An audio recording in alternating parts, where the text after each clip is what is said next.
Thank you, Roberto. So I will show also some of the slides which have already been shown in the first two talks. These first are my disclosures. Well, the balloon pump, as you know, has been a lot of data, and especially the SHOCK 2 trial, which clearly showed that this does not help, does not impact mortality, and any of the other variables and parameters were not modified by that. This is why we got some ESC recommendation now not to use, at least routinely, the balloon pump in these severe cardiogenic shock patients. The problem is that within the same ESC guideline, you can read that, of course, you need to work together as a shock team to improve the outcome of the patients. This is a class 1 recommendation, but looking at TCS, temporary circulatory support devices, there's still a 2B, which means that you may use it, but the scientific evidence is lacking as of today. This is why we need to work with new devices, and we need to have evidence. As Tony told you, registries data are biased by indication. So the data we might get from these registries are very fragile. The other device, which has been very popular in the last 5 years or so, is the Impella. And the rationale for using the Impella is quite attractive. These PV loops shows that the Impella is able to decrease the LV and diastolic pressure, to provide some blood flow to the patient, to unload the left ventricle. This is a huge rationale to use these devices in the setting of acute cardiogenic shock, especially in the setting of acute myocardial infarction. And there's been a lot of paper published in the last 3 to 4 years, both basic science and also registry data. This is one of the animal studies here evaluating the impact of early PCI with early also unloading, and actually unloading before PCI with the Impella CP device in these patients. These are data here showing that there were less apoptosis in those patients who received the device. And also, when evaluating the scar related to acute MI, the scar was less with the pre-PCI implantation of the ECMO of the Impella device. The trouble is that when looking at scientific evidence, high-level scientific evidence coming from randomized trials, the picture is not that ideal. This is the first study published now 2 years ago by Uvenel and Enriquez. Not a large study, only 24 patients in each group, but it showed there was no benefit at all. It was the Impella CP here in the setting of acute MI complicated by cardiogenic shock. And this is the latest, as was mentioned by Thomas and Tony in the last 2 talks. And it's probably the best evidence we may have so far. It's a case control study matched using a matching on a propensity score, which might be called quasi-randomized trials. It's the best we can do before having the results of a randomized trial. So this study was conducted in Germany, where there was a huge registry here, including more than 500 patients who got Impella, and they were able to match these Impella cases to patients who were randomized in the SHOCK 2 trial, a recent trial, beautifully conducted, with once again no difference between the balloon pump and the medical treatment in these patients. So they were able to match quite a decent number of patients, 237, between Impella and control patients who might or might not have received the balloon pump, but there's no difference in these 2 strategies anyway. And these are the results. Quite disappointing. Not a single signal. The mortality of the TOR curve is clearly completely aligned. And the mortality here you can see at 1 month is close to 50%. Then you may ask, well, it's because they were receiving the small one, the 2.5, but there was no difference between the 2.5 and the CP in that analysis. And the concept of pre-PCI, is it worth doing it? In that study, when they analyzed those patients who got the Impella pre-PCI versus those who got post-PCI, no significant difference in mortality. So the concept may be valid in the animals, but not in the patients. Why? Well, we need more. This is the conclusion of the paper, and the last words of the paper is we need now a randomized trial of Impella in that setting. Why does it not work? First, these pumps are only for LV support. The Impella and also the HeartMate PHP, which is another one which is similar in concept with the Impella device. And they may be insufficient in patients with cardiogenic shock to provide blood flow to the vital organs. So this is why, as of now, I do believe that VA ECMO should be the first line. As you know, there's been a steep increase in the use of ECMO in that setting in the last 10 years. These are data from the EuroELSO registry. And why does it work? Because first, it's a biventricular support, which is not the case of the Impella, which may make a difference. Second, ECMO is a heart-lung support, so it provides blood oxygenation as well. So it may help. Those patients might suffer hypoxemia.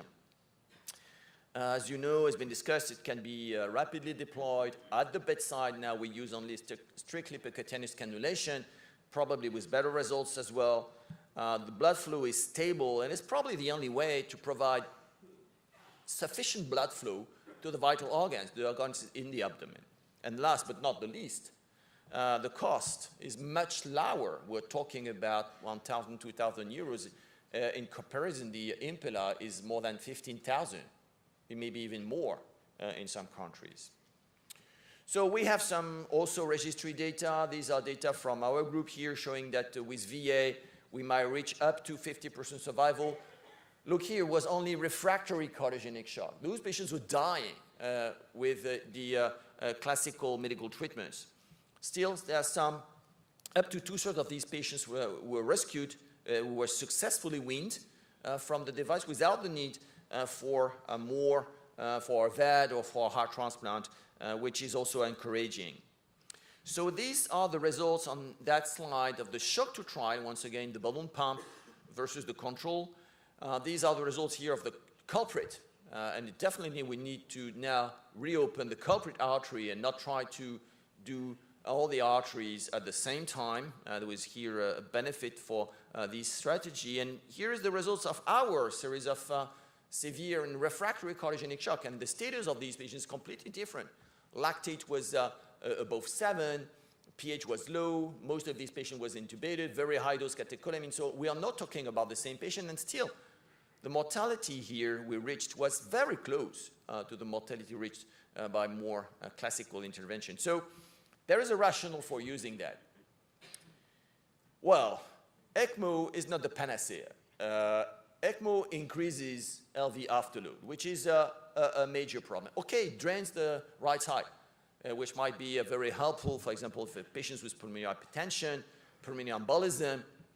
But for those patients who have acute myocardial infarction, here backward ECMO flow will increase the LV and diastolic pressure, and which might aggravate aortic or mitral regurgitation, and might also increase the LV and diastolic pressure and volume and increase the risks of pulmonary edema. This is why probably we need some additional venting.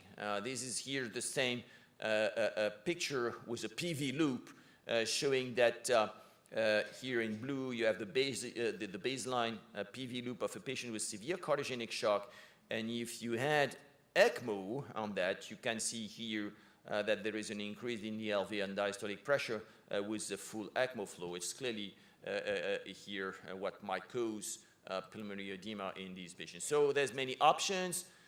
Opening the septal also with septostomy is an option.